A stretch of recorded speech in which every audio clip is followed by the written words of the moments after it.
Hey guys, it's Erica Stone, and I wanted to show you what Squidoo's responsive layout actually means, what this means to your lenses, and why they've made this change.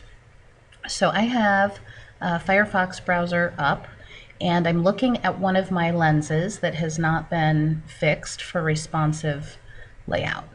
The first thing I want to do to show you exactly what it means to have this responsive view on all devices is shrink your browser so that you can drag, see my cursor can move the sidebar, the edge of my browser screen, and watch what happens as I shrink the size.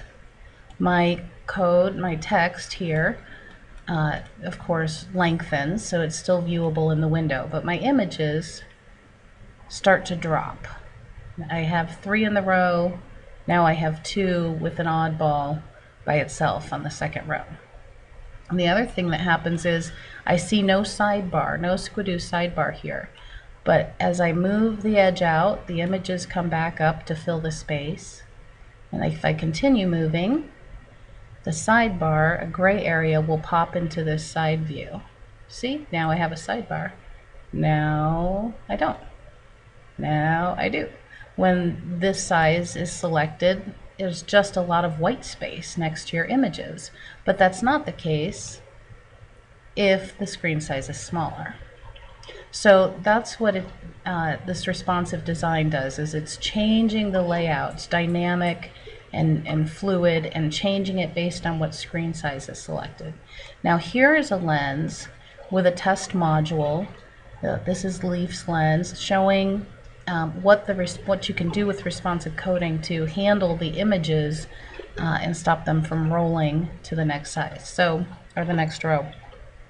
So as I drag this out, see how the images are growing in size to eat up that white space that you saw in the previous lens.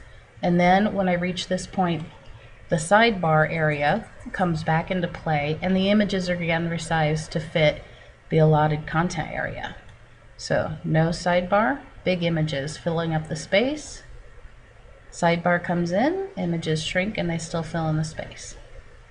And so this is if you were to be viewing on a mobile device, for example, and you had a very small screen, the images would continue to shrink to fit that screen. And you can test that on some sites have emulators set up so you can see what happens to your content, whether you're viewing it on a mobile device, a notebook, a tablet, or a smartphone.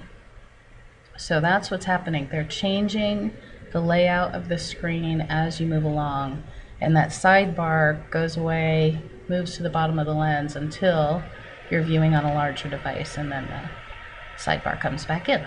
So you might play around with that a little bit if you haven't already. Shrink your browser or minimize your browser and start dragging the edges around to see what happens to your lenses when it's viewed at different sizes. Thank you.